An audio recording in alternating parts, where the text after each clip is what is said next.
Hi, everybody. We'll wait a couple of minutes. It's not quite noon yet, but thank you so much for joining us.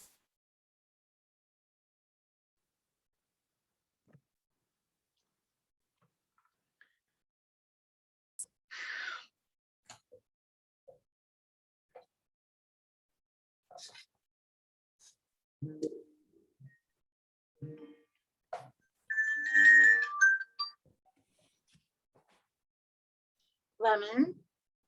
Hey, Shannon. Hi, how are you doing? I'm doing wonderfully. Good to hear. So what can I do? What favor can I do for you? Can you please, I guess on the library website, there's a way to email the library.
Got it. Okay. Why are we not hearing? I said join with audio. We can hear I you. just see one person. There's Cece talking. We can hear you.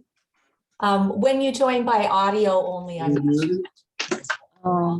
I'll check in a second. Let me first hear her and I'll check. I don't know.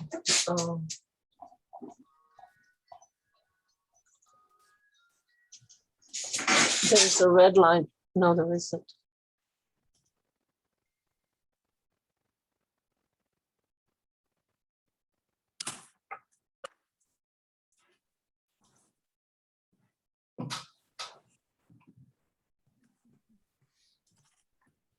okay. It's 12:01. Thank you, everybody, for joining us. It's lovely to see some faces that we haven't physically seen before. So thank you for sharing your camera with us if you're inclined to do so. I wanted to reiterate that Massachusetts for Safe Technology is a group of citizens working towards safe and responsible technology in our communities. Our approach is to conduct our business with one another and with our towns in a very professional way. We know that this can be a terribly frustrating and hurtful and harmful issue, but when we come together in this space, we ask that everybody use their utmost professionalism, and we're very grateful for that. I wanted to apologize. I had hoped to send out the video from last month of our meeting, but I'm still learning Zoom myself. And then no sooner did we get through our last monthly meeting than we had to hit the rubber to the mat pretty hard because we had some bills that, or a bill that came up for public hearing. And then no sooner did we get through that than we heard about things going on with the Department of Public Utilities. And then the wonderful, wonderful news out of the DC Circuit Court last Friday. best Friday the 13th ever from our perspective. I'm sure the industry wouldn't think so, but heartfelt thanks to each and every one of you who have tuned into this issue, and especially to those who have worked so hard from your corner to try and bring safe technology forward. And to Dr. Deborah Davis, Theodora Scarrato at the Environmental Health Trust, and the others who signed on to their lawsuit, and to Daphne Tackover, Scott McCullough, and Robert F. Kennedy Jr., and everybody who signed on to their lawsuit. Just thank you, as Daphne would say, from the bottom of our hearts, for sticking with this, for giving your time so unselfishly, for not sleeping probably for months on end. We know how much work goes into these legal actions, and we are so very grateful. To summarize, what happened in that FCC lawsuit is this. In 2012, the Government Accountability Office, and our Senator Ed Markey was involved in this effort, they started to recognize that there was science being brought forth showing that the FCC's limits for public radiation exposure were probably not where they needed to be.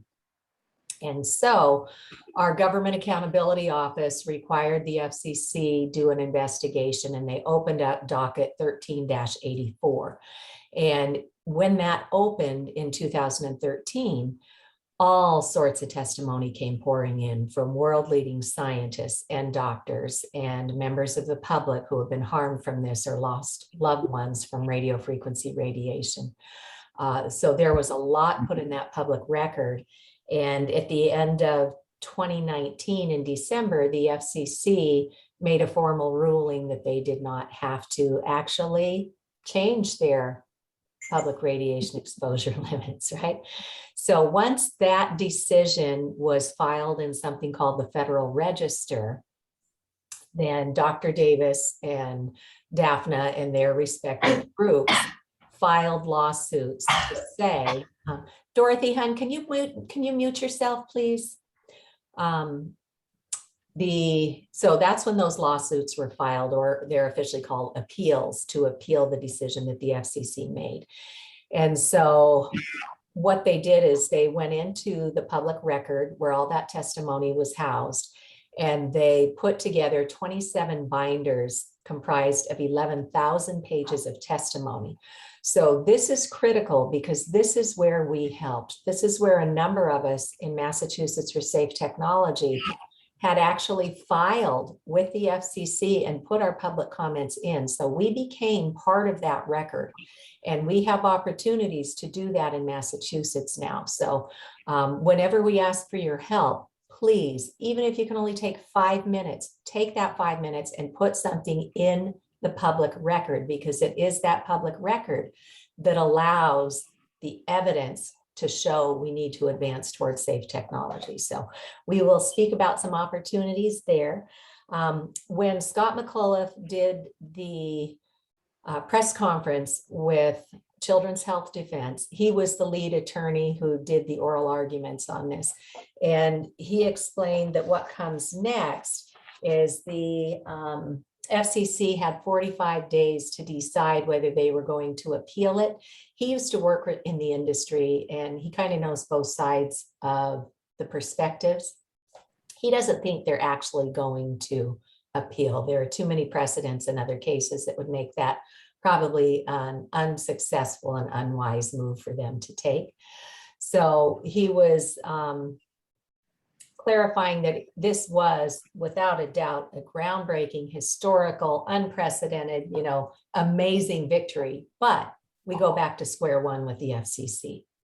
So as the Environmental Health Trust and their guests during their press conference were saying, this isn't anywhere near over, and do not wait, because public policy will take much more time to catch up to the science. And we know that the industry does everything in their power, or at least in the past they have, to drag things out as long as they can.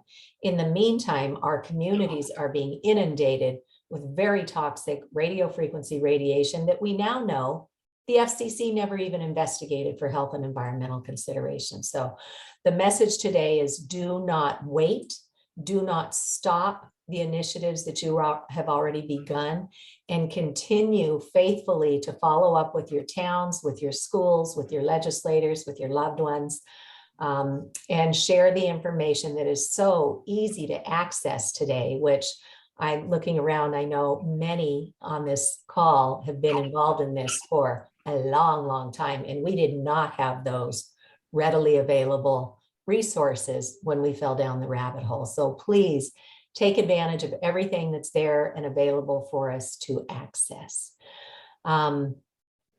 Does anybody have any questions that we might be able to answer about the FCC lawsuit right now? We're still in a waiting pattern. We don't know what's going to happen with that. But for example, today I had an email from some folks in Florida who've been contacting me to see what they can do with their schools. And this woman, mother of 5 kids, she's ready to send her kids back to school, but she does not want to submerge them in a wireless radiation environment. And she said, so I sent information off to my schools and here's what I got back. And it was so clearly, it came from somebody in their IT department, but it was so clearly verbiage from the wireless industry. You know, everybody's doing this 21st century classroom campaign, and these federal agencies say there's no harm. And so now today is a new day, because now she can take that communique that I sent out that has all the links right in it to the court ruling calling out the FCC, to the 11,000 pages of documentation showing biological harm, and to the press conferences saying, don't wait, start protecting your communities today. And then we have all those other excellent resources. We've got the off-the-shelf courses ready to go at Wireless Education. We've got that beautiful toolkit that Patty and Doug Wood did for their Tech Safe Schools project, where you'll hear from lawyers, you'll hear from scientists, and you'll hear from a building biologist on how to get to safe technology. So use the tools that we have. Use what we have from Americans for Responsible Technology. They've got a whole toolkit to help our communities get in step with one another. They have taken best practices for municipal bylaws. They have a sample that is ready to go. Take it to your town boards, your select board, your zoning or planning board, your town attorney, and show them what good documentation looks like. And what we've seen time and again over the years is, although today we are still hamstrung by the 1996 Telecommunications Act, we're not as hamstrung as the industry keeps telling our towns we are. So look at these samples, bring these best practices into your town, and then go to your legislators and take with you the template that's out at Americans for Responsible Technology that culls some of the best practices from the bills that have been written, and especially the New Hampshire investigation, the bill that was passed into law, and take with you the report that came out of that first time ever legislative commission investigation into the health and environmental impacts of today's wireless technology. So we have so much to help you in your communities, but folks, as you know, there's no magic wand. Nobody is going to fix this for you. We encourage you to get others around you educated first before you go to the authorities. Get other parents, find the grandparents. They certainly recognize the Big Tobacco Playbook when they see it. Get other grandparents or retirees involved, because they often have discretionary time and they're well poised to want to do something good in our world right now after, you know, running a career for 40 years that they had to do. Now they can do what they want to do. And when we tell them about this issue, many of them want to help. And many of our retirees are also well connected with local politics. So take advantage of everybody who's around you. Shirley, I know that you are also bringing in the League of Women Voters in Florida. So that's another grand idea. Whatever professional organizations you might belong to, let's get the conversation going. Use the tools that we have to start an easy conversation, whatever we've just discussed, plus that documentary award-winning film, Generation Zapped, is still a really good way to open this conversation. It's non-threatening. You hear exactly what the science is telling us, what the medical community is telling us, and what people who become ill from radio frequency radiation exposures are telling us. And I can always be brought in to help because Generation Zapped was finished filming in 2017. It was released to the public in 2018. And just in those 3 years since, so many amazing things have happened to give our towns hope. So feel free, bring me in. I am a tech writer by trade, and I walked away from my wonderful career when I found out what wireless was doing to our children. So I do ask for a speaker's fee if you would like to bring me in. If that's not a possibility, I'll still come. But if we can share the financial burden, I would be very grateful. So that's what is happening with the FCC lawsuit. Susan? Am I muted? Nope, Nope. you're good. I also, after Friday's unbelievable news, I was like shocked and then so ecstatic. I immediately wrote to both my state rep and my state senator, letting them know about this development. And both got back to me, and my state rep said that she said that was good news and quite helpful for us. And my state senator, Patrick O'Connor, he said he'd be willing and happy to write a letter on my behalf to our federal delegation to let them know about all of this and to maybe encourage them to look into the FCC and how things operate there, and to see what, elevate it to a higher group and Excellent. get them as involved as possible. So I'll probably reach out to you, Cece, to like help Patrick with all this stuff, or maybe pass on some of the emails that you've Yeah. sent recently. Absolutely. And once we I would have a letter encourage from him, everybody to write your Yeah. state senator and your state rep, because they're there, they're your elected official, and they're there to help you. And both my state rep and state senator knew that I all the work that the group's done on the smart meter bill, and my state rep is on the Telecom Utilities and Energy Committee. So who is that, Susan? Joan Machino, Okay, good. State Senator Joan Machino, she speaks very highly of you, Cece. Every time I Aw. talk to her, she's like, she says you're the real stuff and you know what you're talking about. Oh, thank you for that feedback, because so So, often they have a I hope poker face. everybody does that. So thank you. Thank you to everybody for everything you've been doing. This is just unbelievable and so great. It's been Oh, all, and so can I just say the test, I know you're going to get to the go smart ahead. bill, but the testimony that people in this group gave at that, because I tuned in to that whole almost 4 hours worth of meetings or hearings, was very moving. And I can't believe that they won't move that bill forward favorably after all of that. But thank you to everyone. Oh, Susan, thank you so much for that update. And when you have a letter that's going off to your federal delegation from your Senator O'Connor, please let me know, and I will share that out to everybody as a good example of what others can do from where they are. So thank you so much. I am going to have to leave pretty on the dot at 1 o'clock. I've got another meeting today. So if I sound like I'm going at a nice fast clip here, that's why. But by all means, raise your hand and chime in when we go through these agenda items. Ann Hughes. Hey, thanks, Cece. Thanks for inviting me. I'm a state rep here in Connecticut, and I will say that we cannot underestimate how captured a lot of the legislatures are and the governorships by the telecom industry.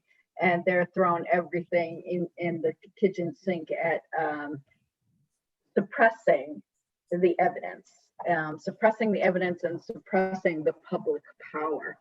So we really have to generate this as a grassroots, bottom up demand for a safe technology for options to protect the public in our communities, because like what you said is that we, they're saying, well, I think during this pandemic, there's just been a tremendous amount of rollout of the infrastructure for wireless, and our siting councils and Pura authorities say they have very limited authority besides putting up a docket in terms of denying that infrastructure build out, which it's just a matter of time before that gets turned on, and then it's like way too late, just like with the cell towers and everything. It's way too late to remove them once they're out.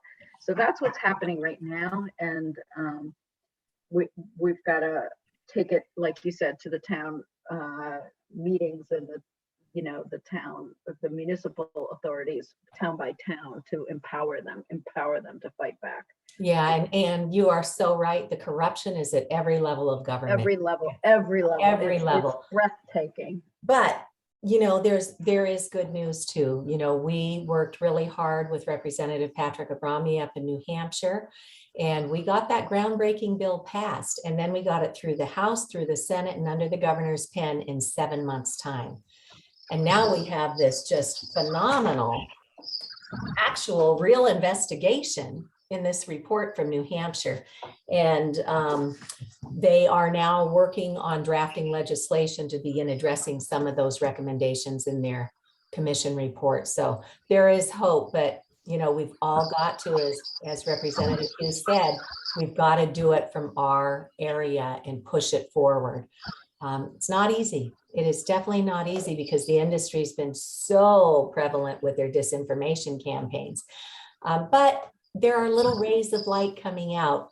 Yesterday, I received an article from an electrical engineering website, and the guy said, here's the sources I looked at to talk about this. And he's got like Wikipedia and the government captured agencies and stuff, but he was saying it is questionable whether technology is safe.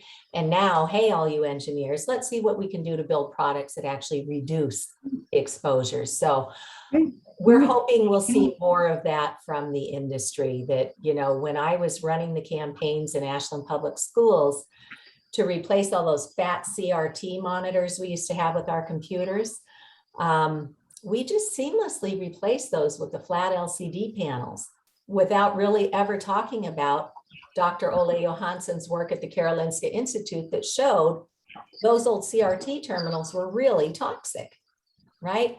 So I'm hoping, I don't care how the industry does it, I just want them to get it done, as we all do, and get safe technology out there. So thank you, Anne, for joining us today, and a shout out to your colleague too, David Mitchell, or does he say Mitchell or Michelle?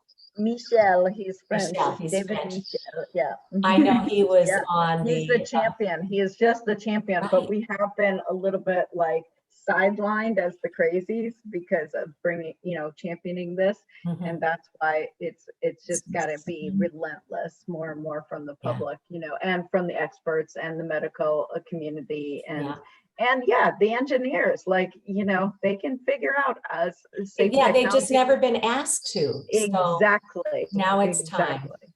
So, all right, let's scoot along in this agenda. And I also wanted to mention that in Pennsylvania, there's another lawsuit going on at the state level Supreme Court, and they are fighting smart meters there. And one of the attorneys on that case reached out, and I was able to put them in touch with Daphne Tack over at Children's Health Defense, because they had just pulled together amicus briefs for their OTARD lawsuit, which is the over-the-air, sticking cell towers on your roof, basically. And they worked really hard to put an amicus brief together with lots of people around the country signing on to that. And so we were able to connect them to the smart meter folks in Pennsylvania. And that may bode well for us, because once they get their amicus brief put together for smart meters, maybe we can leverage that here in Massachusetts and perhaps Connecticut too. So just know all these synergies are happening. So does anybody have any other questions about the legal stuff right now? Okay, Shannon Koenig, I see you had your hand up, but I don't know if the moment has passed or if you've had to go take care of something. Okay. Hey Cece, sorry, I had trouble unmuting myself. I just wanted to chime in regarding that amicus. We put out a call to anybody who knew doctors, either MDs or DOs, who were familiar with the damage that this technology does on people, and were willing to at least read a medical statement. And we met some amazing doctors, but we're still trying to get the word out, and it's grueling work. So if anybody knows of doctors and can recommend them. Okay, now Shannon, did you get to loop in with Libby Kelly at the EMF Medical Conference to get her list or see if she could send something? Oh, you know what? I don't know. I didn't do it, but maybe either Daphne or Petra did. So Okay. I will check on that. Libby Yeah. Kelly. Okay. Check and see. If not, get back to me. I'm the outreach coordinator for the EMF Medical Conference, so I can talk to Libby for Okay. you. Okay. Cece, one of the unfortunate things about this is I don't know if it's because judges are fogies or whatever, but so many chiropractors reached out to us and we can't use their testimony. We can't use Really? no, we can't use any chiropractors. And I'm really angry because I know how hard they're working, but I somehow it just doesn't carry the same weight. I guess I don't really know what the call on this is, but we're still trying to get MDs and DOs. Okay. So anyway, that's all. Thank you. All right, Shannon, good luck and thank you so much. Sure. All righty. Moving on to talk a little bit more about the Massachusetts EMF bills. Again, big kudos to everybody who participated in that process. We had over 50 written testimonies sent in. We had 22 people signed up to speak, but as Susan indicated, when you go to one of these public hearings, you never know when your bill is going to be addressed, and ours was last. So ours got started right around the time the window, I think it was from like, I don't know, 1 to 4 or something was the hearing that day. Our bill with the smart meter, Senate 2204, came up right around that time, and we wound up going over the time, which was fine. They were in no rush to kick us out, but a lot of people who had wanted to speak were no longer available. They had other commitments. But out of the 22 who signed up, 12 of us did speak. And it was nice. Senator Mike Barrett is the co-chair of the Joint Committee on Telecom, Utilities, and Energy. And he acknowledged that he knew me from prior sessions where we had presented testimony. And they did advance the bill last session. It timed out, but they did advance the bill out of the Telecom, Utilities, and Energy Commission. So we are very hopeful they'll do that again this time. We were grateful. Theodora Scarrato from the Environmental Health Trust, she stayed with us and she testified. Dr. Davis was there ready to testify, but by the time we got to her, she was no longer available. So thank you to everybody who makes the time. We know it's not easy, but we get in there and just do the best we can on these given days.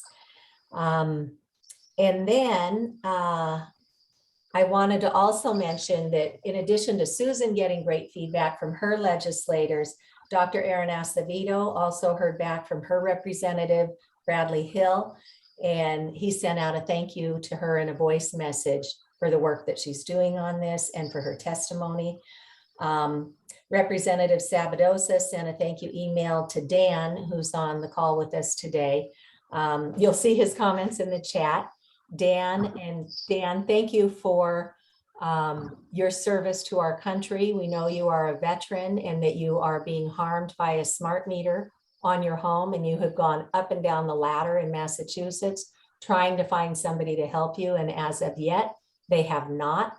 So know that we're here for you, and there will be opportunity next month to get in the public record and make your statement, and we can help and hope to move the needle from there. So it is important to continue to groom that relationship with your state senator and your state representative and your federal offices, if and when you can, because they're just members of the public too. They're only hearing what the industry is spinning up. So it's our job as the citizens to provide them with credible fact-based information and then empower them to act on our behalf. So, so keep working with your legislators. I reached out to some of the other committees and learned that for the month of August, most of our legislators are not actively down at the State House. The meetings continue in September, but they take a recess in August. So we don't anticipate that we'll see any more of the bills come up for public hearing in Massachusetts until this fall.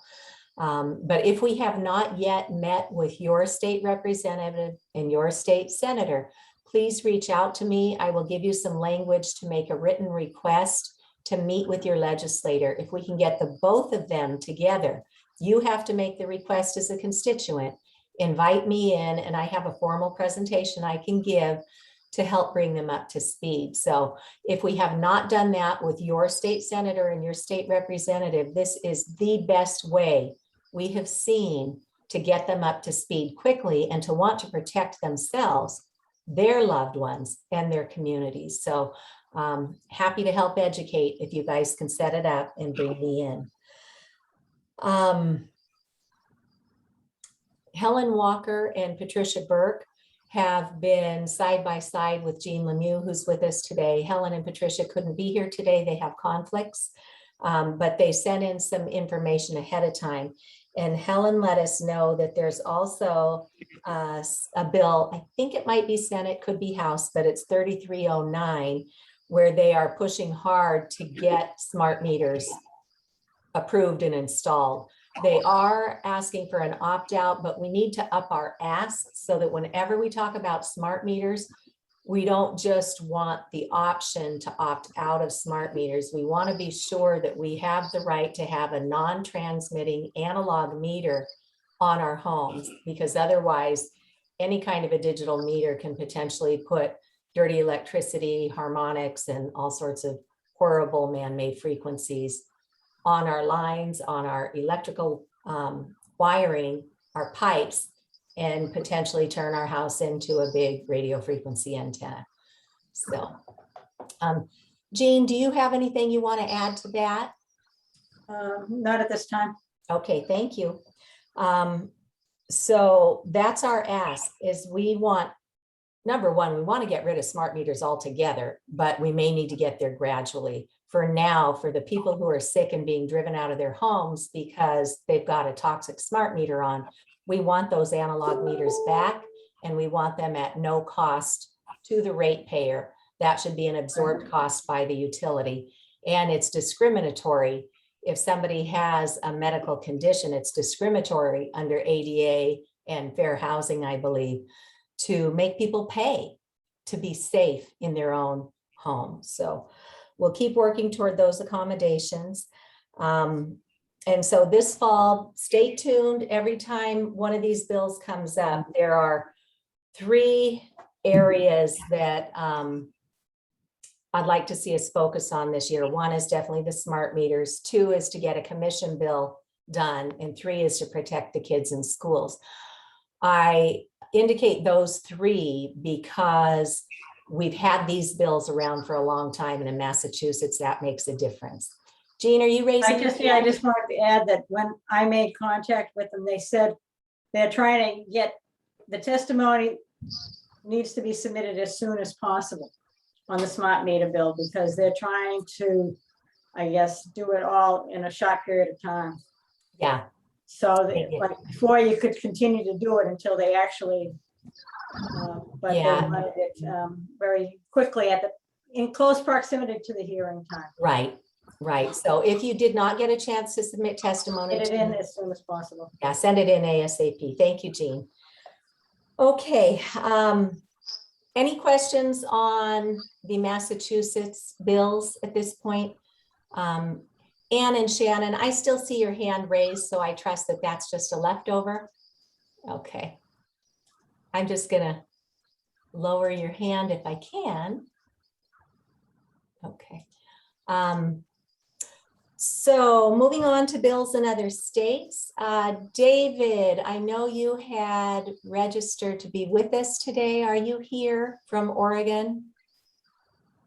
Okay. I don't know of any new information from last month, so just very quickly, it looks like there's corruption at the Oregon Health Authority as well. They've been called out on it. They're being addressed, and there's going to be a hearing with their legislature this fall. So, you know, inch by inch, we are identifying it. New Hampshire bills, as I said, they're going to be drafting new bills to introduce this session, and that will be happening this fall. Any other comments to make on bills in other states? Okay, just always keep showing everybody you can that New Hampshire legislative report, because combined with the FCC lawsuit, we now have very strong evidence that we need to start taking action right now to protect our citizens. So use those two tools that we've got out there. Moving on to item number 5, the Massachusetts Department of Public Utilities update. So those of us, I'm sorry, did somebody want to speak? Okay, if you can mute yourself when you're not speaking, every time a noise comes in from the background, it cuts off the vocal from this end. Okay, so those of us who were involved back in December at the last DPU hearing, we received notice that there are upcoming hearings. So back in December, we testified and said, we really need to have an opt-out for any new plans that our Department of Public Utilities does. And we always prefer that it be an analog meter opt-out with no fee, but at least when the DPU put out their requests for proposals to the 3 main public utility carriers here in Massachusetts, as part of their requirements, they had to include an opt-out. So we should pat ourselves on the back. That's the first time that that has happened. I think there was some activity about 10 years ago, right, Jean? Well, date-wise, I'm not sure. It was 1983. We had to, I know I testified about the ADA and accommodation, and they charged the fee. That's when they ended up charging a fee. But that was going from an AMR to an analog one. And the big point here, again, with DPU, yeah, they put an opt-out, but there's no saying what that opt-out is. There is no guarantee. It's probably a digital AMR meter, Right. which is problematic. Right. I don't know the difference. I wish there was somebody that could explain that, at least to me. Yeah. Difference between the digital AMR and the old, I have a spin dial one, 2 of them. They are AMR meters, but it's not digital. So apparently there is a difference between those two. And I don't know if there's anyone on like the call that knows that, or who from your I'm technical looking. people Alex that knows that. Stadner, are you able to offer a little clarification between the digital meters and the AMI meters? Alex is with us. from And the California. analog. And the analog. Alex is with us from California. He's a building biologist. Welcome. Hi, nice to Hi. see everybody. I'm not in a position to really speak about that now, but it's not my area of expertise, so I don't think I have too much to add there. Okay, Jean, you know what we can do? Pop me an email and remind me, and we'll put you in touch with Bill Bathgate. He testified or presented with us out in Michigan when Senator Patrick Colbeck brought a bunch of us in there to do a forum there, and Bill Bathgate really understands smart. I just don't know the difference. Yeah, we can find between that for those you. two. I think Helen Walker has indicated that there is a difference between those AMR meters. Okay. But I still have the spin dial one. Mhm. But what's interesting is if we lose power in the neighborhood, only one of my meters must be, they contact me not on my own personal one, but on the other meter on the house, that there's no power, and they are giving me updates. Interesting. So there's got to be a difference between those two. They are Yeah. two different ones. One was I forget now, but that's what happened at the time that I testified on 8/13/883 or 1833, whatever it was, that number, when I went in. on it because I was still trying to get information. And that's why when we submitted the smart meter bill, people need to be informed. Yeah, My meters are in the house. I was never informed that they were changed from the old spin dial that I had to read if they missed mhm, catching me at home mhm. to what was now with the little antenna in there signaling out. So Yeah. that was. And we important. know they're doing At that time, something like so- that. They're doing something like that with the water meters and the gas meters too. So it's not just electric, and they're trying to convert them all over to smart meters. So Yeah, we I know. really We had gotta step a lot up of and our gotta- calls were water meters, were municipalities that were doing the water meters. Yeah. So the opportunity for us to get into the public record on this comes up next month. And there's going to be a hearing on September 9th. And written testimony has to be put in the public record for that by 5 p.m. on September 9th. And if you wish to speak, sorry about that, I forgot to take my phone off the hook. If you wish to speak, you have to sign up by 5 p.m. on September 7th. And I believe that is the grid modernization hearing. And there is another hearing that's going to happen the following week on September 14th at 2 p.m. And again, we have to sign up for that in advance. I'll send out details on this, but just know in early September, we have another terrific opportunity to enter into the public record.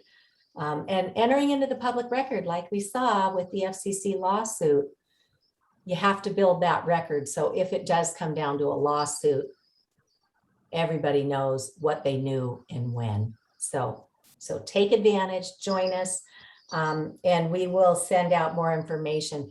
Now, one other point of entry with the Department of Public Utilities comes with the Attorney General's office.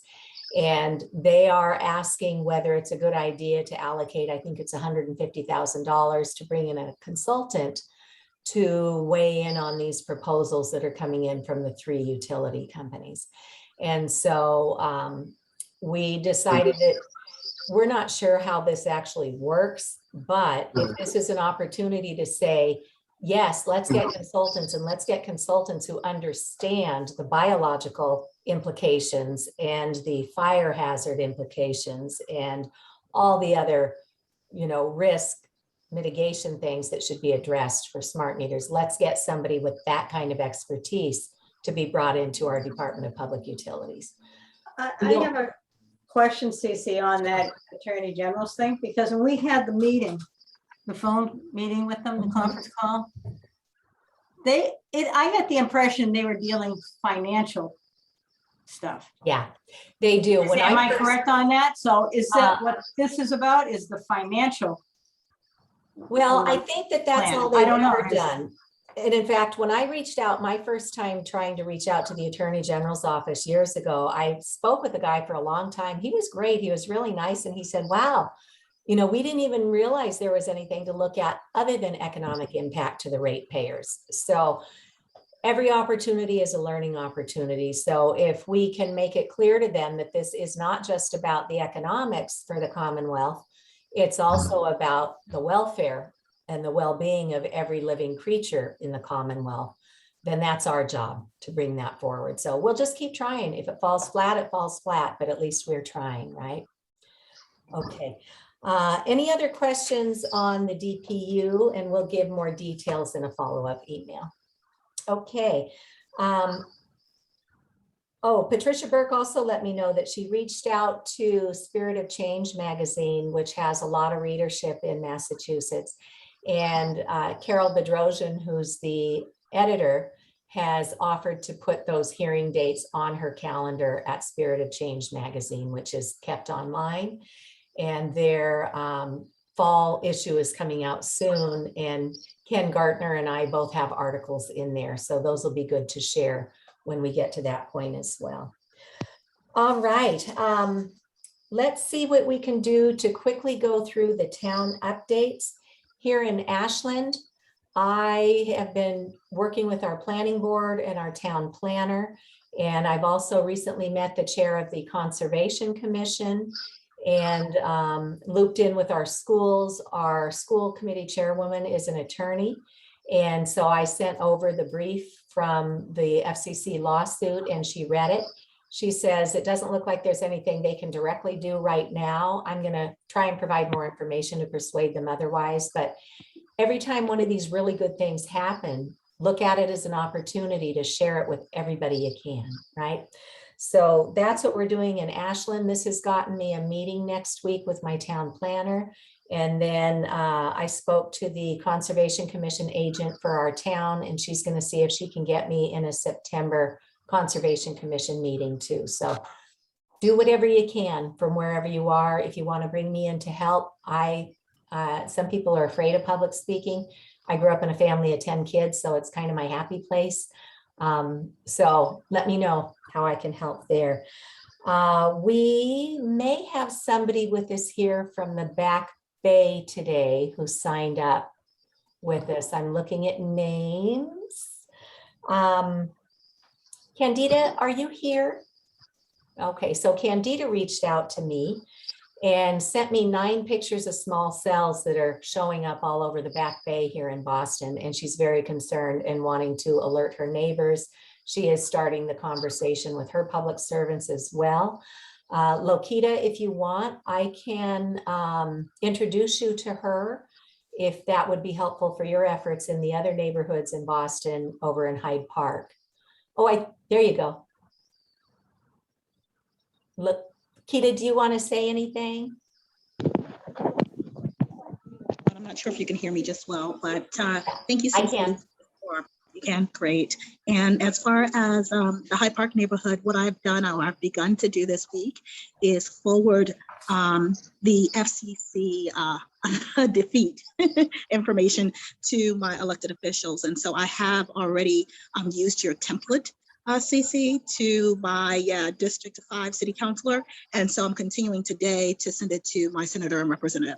Oh, terrific. That is so amazing. And Lokita, thank you again for organizing conversations in your community. She brought in Mike Lynch, who's with the City of Boston's Cable and Telecom office. And he, I don't know, Mr. Lynch has not proven to be a champion of this, shall we say. But he knows what we're doing and that we are raising the grassroots on this to try and make change. So Lakita, thank you for everything you're doing over in Hyde Park. I know that- CC, may I just say, I am also forwarding that to Mike Lynch too, as the head over the city's broadband and cable. Excellent. And as ever, I'm happy to help further the conversation if that would be useful. So thank you. We also have with us, before I turn it over to Courtney, I just wanted to mention that having this network of all of you is so incredible. Over the weekend, there was a condo building in Belmont, and some of you may have seen it in the news, but it was evacuated because it was cracking. And then they showed an aerial view of all the telecom equipment that has been piled onto the rooftop there. And it's just astounding. And these poor homeowners in the condo association signed away their building to telecom to get a financial kickback. And now their building's falling apart. So I received notice from a couple members of Massachusetts for Safe Technology. And that's how we were able to get that information out to the folks in Lenox, where Courtney co-resides there in Pittsfield. And out in Lenox, they're looking to put cell tower antennas up on top of a building that's referred to as the Curtis. It used to be an old hotel that today has been taken over by the state, and now it houses senior citizens and folks with disabilities. And in 2002, they pushed back on the industry and said, no, thank you. We don't want cell towers on that building. And now the industry is back and they're trying to push it in. And Courtney is just, she is just one of these heroic women who is out there to protect her kids and her community. And so she has brought to light that this attorney Lepore that the town has engaged to rewrite their bylaws to be in favor of the telecom industry. This attorney Lepore is also representing the industry to put those cell antennas on the roof of the Curtis. So it's just, but Courtney, let's let you take it from here. If you can give us a quick update on some successes you've had in Pittsfield, and then what you learned on this journey for what people can put into their local bylaws, even under the constraints of the current law, things that will keep the industry from wanting to stick around too long when we make it difficult for them to put their toxic infrastructure in. So Courtney, bowing to you because you, my dear friend, are incredible. Go. Oh, Cece, thank you so much. I'm going to put my timer on my phone right now and keep to time. Thank you so much for that introduction into Lennox. And for those of you who don't know me, my name is Courtney Gilardi. I own a house here in Pittsfield, Massachusetts, and was blindsided by a Verizon cell tower on the first day of the COVID shutdown. 14 of my neighbors, including myself and my children, have become sick from that cell tower installation. And after a year, the Board of Health is pursuing conversations with Verizon to remove the tower. And we should have some information this week about exactly when that meeting will take place.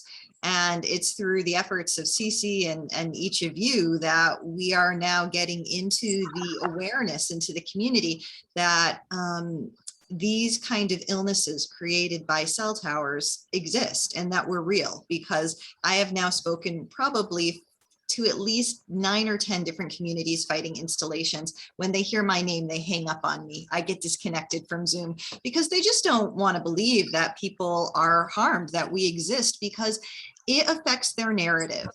You know, just like here, what's happening in Lennox, if cell tower installations didn't harm people, putting them on the highest building that already has electricity is probably a great idea. The issue is it does harm people. And if we start to speak about our experiences, they need to start citing towers safer. And that takes a little bit more effort, but it can be done. And we've talked about that innovation. I think the most important thing what municipalities can do is look at their wireless zoning bylaws and make sure they're really strong. Because when you have a strong wireless zoning bylaw, it's much harder for telecom to come and sue you when you deny a placement of a cell antenna in a vulnerable location, because those wireless bylaws give you very strong parameters where towers can be placed and where they can't. And when we were blindsided by the tower here in Pittsfield, after we were ignored and kind of flubbed off by a lot of different people and organizations, we moved to Lennox to get the girls away from cell towers. And then we were shocked and horrified to discover that Attorney Lepore was being hired to rewrite the wireless zoning bylaws to roll out the red carpet for not just macro antennas, but 5G as well, because so-called that's what they have to do, and they don't have to do that. The FCC has preferences, but your town can have stronger ones. And so we recommend, obviously, Campanelli as somebody who can either help your town and municipality rewrite those bylaws, or if they already have them, just review them to make sure that they are as strong as possible, because you have to, in the first page of those bylaws, write your town's intentions. If you don't write that these intentions were created to protect health, protect land value, protect the neighborhood, you leave yourself wide open. Has asked me to give 20 reasons why municipalities can deny permits. They have to be in those bylaws. You have to, or else you leave yourself open for litigation. And here they are in my 1 minute and 30 seconds left. And we will provide these afterwards. So if you're taking notes and your hand starts cramping, just know we'll help you. Thanks, Courtney. I'm sure you guys can think of more. These are just the ones that I've worked with the different communities. One is respecting neighborhood characteristics, right? You come to a neighborhood because it doesn't have a monopole. You don't expect they're going to install one, and you're going to have a 150-foot tower with 48 antennas, as ours is permitted for. Respecting the zoning, and Attorney Pill in Northampton gave me the word Euclidean zoning, which is that towns are laid out for specific purposes. You have industrial zoning, commercial zoning, and Euclidean zoning is that those zones are laid out for specific purposes, and residential zones should be residential use, of which cell towers are not. Aesthetics, of course, is another one. Safe and secure qualities of neighborhoods. I mean, chain link fences and, you know, all of this doesn't fit in with safe and secure qualities of neighborhoods.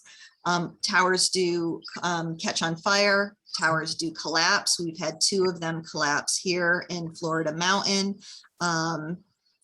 Lack of maintenance is another one. Often people can't tell you who actually maintains the tower and how often, and you can get it written into your bylaw that yearly that tower has to be maintained.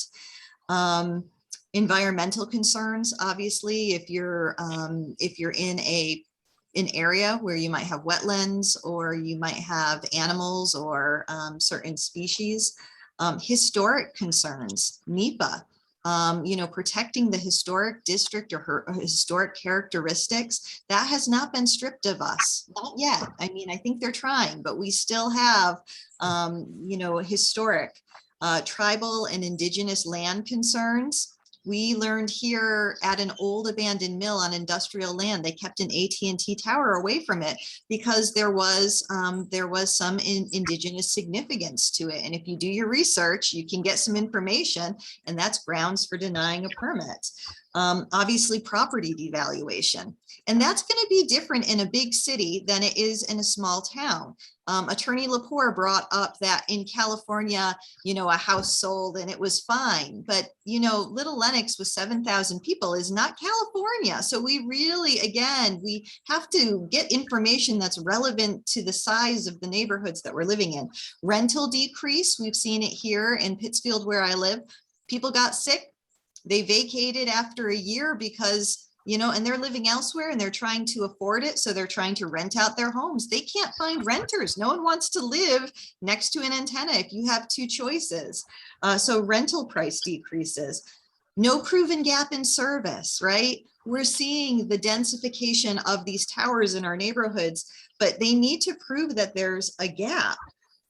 They need to prove that this facility has to be placed there because there's no other placement for it. They need to prove that the facility is the least burdensome way of covering that existing gap.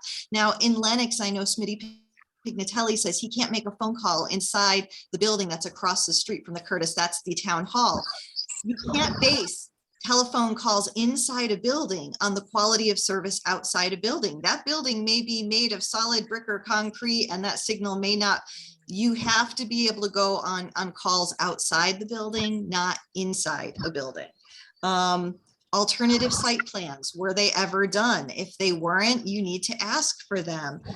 Engineering and structural concerns, proximity to residential or vulnerable structures or populations. Has there been efforts to co-locate to improve service? So instead of building a new pole, can we use an existing pole?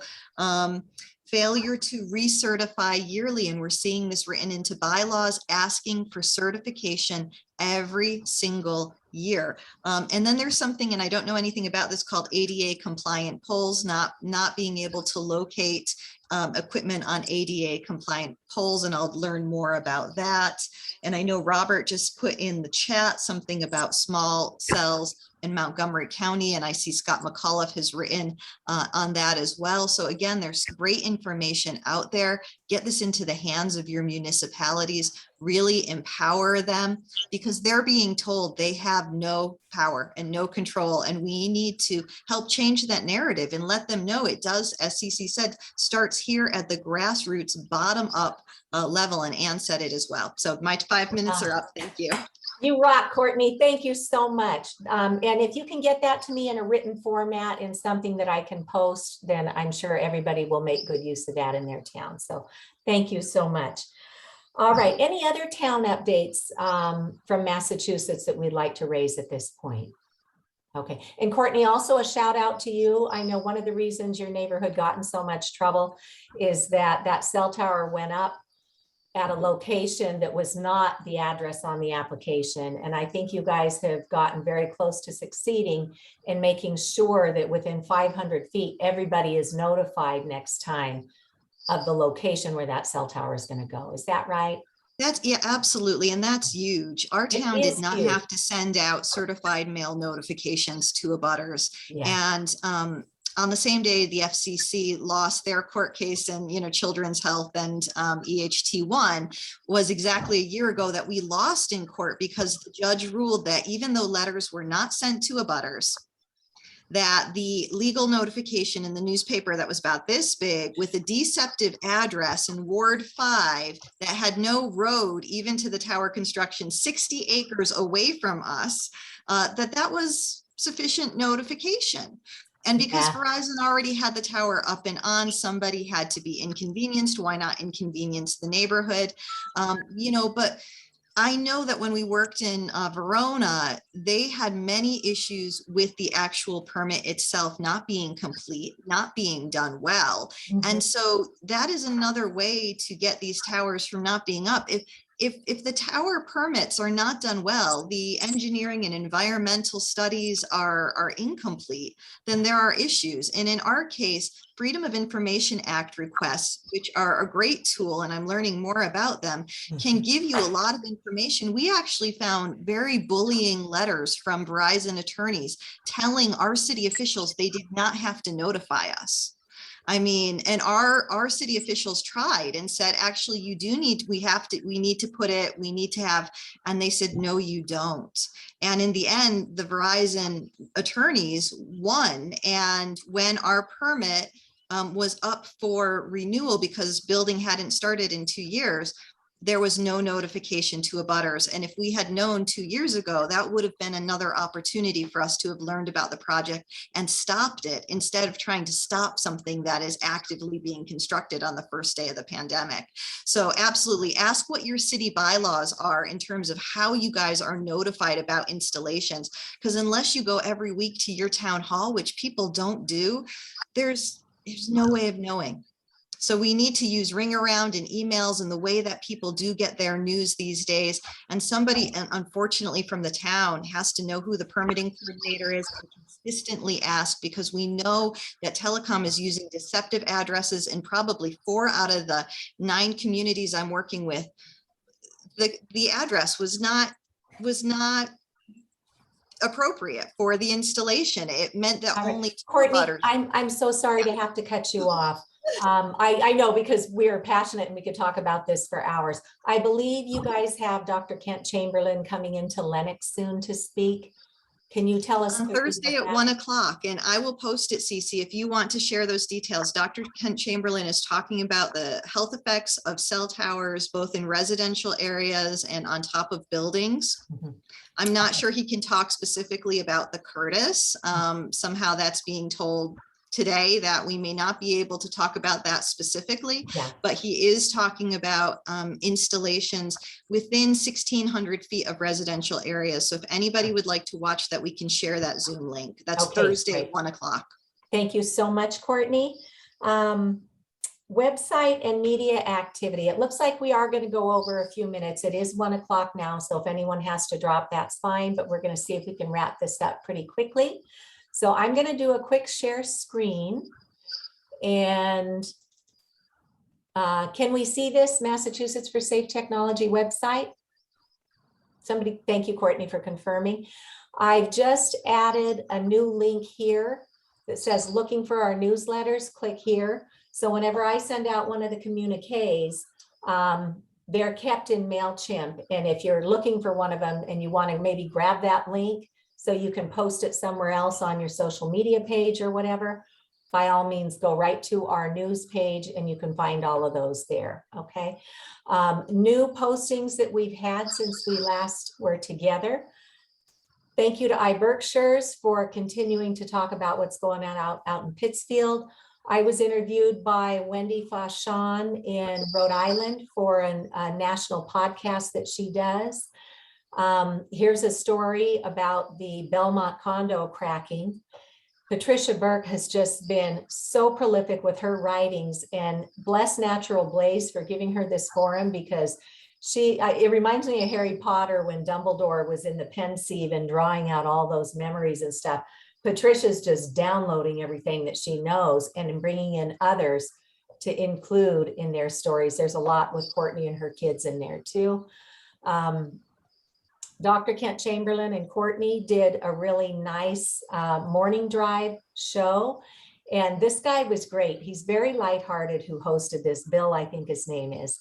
He's charming. He's an older guy and he's just funny, but serious. And he kind of puts everybody at ease in a way that makes it easier to learn about this issue of wireless radiation. There is testimony from citizens and additional comments that were brought in about what's going on at the Curtis and Lennox.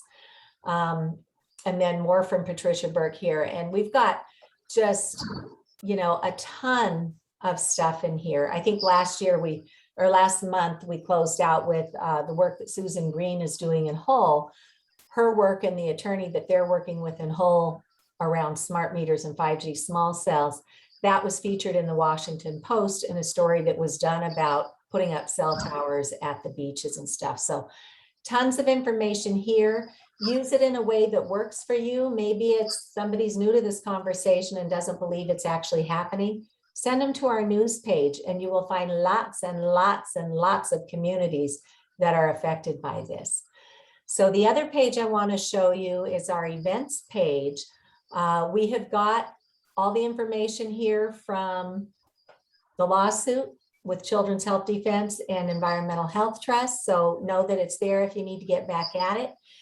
Congrats to John Mirren. I was hoping he might be on the call so he can tell us how his world premiere of Hawaii 5G went. That just happened a week ago or 2 weeks ago. So we hope that people will patron his productions to help in a fun, family-oriented way to learn about wireless radiation. The EMF Medical Conference is still out there. It's going to be out there for the next, I think up through March. Doctors looking for continuing medical education credits can sign up through next March. Nurses, first responders all need to get continuing education. And then even after the March point in time, once they've purchased the training, they can take those courses or listen to each one of those lectures on their own time and then still go in for certification for their CME. So there's also videos that the general public are more than welcome to watch the entire conference, and you can share it. So you can pull up these incredible talks with doctors and scientists and public health experts. I was honored to be brought in to speak about public policy, but all of our talks, you can show them to others. So if you have licensed the videos for $79 for this incredible conference, you can then put them up on your screen and share them with whoever you want, right? So use them. They're being used that way in other countries to train medical communities and stuff. So, take advantage of what's there. So those are some of the events that are happening. I also wanted to mention Patricia Burke has up on one of her articles, Professor Ole Johansson of formerly of the Karolinska Institute. He is the one I mentioned. He's a neurologist, and he's the one who figured out that those old fat CRT monitors are harmful. He's also done studies that show that the wired coils inside your mattress can be playing into some of the cancer issues that people are having because you're sleeping on top of metal coils with radiation in the air. And he's just done so much more than that. So there's a woman named Christine Zips from Zips Media who's been working hard on the EMF issue. And she's doing a fundraiser right now to see if she can get funding for Professor Johansson's work, because industry came in and shut down his lab at the Karolinska Institute. So he would love to have funding to do more research. One of the areas he's looking at right now is the pollinators and the insects. He said he went to the gas station on his motorcycle and there used to be a bucket with a squeegee in it and it wasn't there. So we went inside and asked the guy, hey, do you guys still have that bucket to wash my windshield? And he said, no, actually, you know what? There aren't very many bugs on windshields anymore. which is to say we are killing off our insect population.